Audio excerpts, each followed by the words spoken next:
Ja, škoda danes te tekme. Mislim, da smo dobršen del igrali solidno, smo se borili, mogoče škoda tistega zadetka pred koncem druge tretjine, ki nas je malo odrezal. Jutri je nov dan, nova tekma in gremo z enakim ciljem, da spet igramo, poskušamo igrati hokej, da jih poskušamo presenetiti, pa tudi vzeti kakšne točke. Ja, mislim, da smo odigrali, dve tretjini sploh zelo v redu. Par napak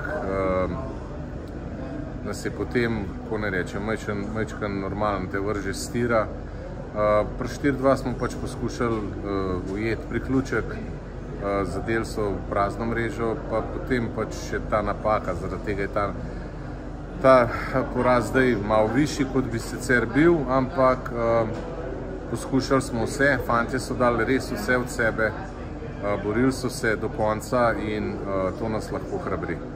Jutri težek nasprotnik, lahkih tukaj ni, tega se zavedamo. Probali bomo se spočiti zdaj optimalno pripraviti jutri taktično, tako da se bomo pokazali v dobri luči.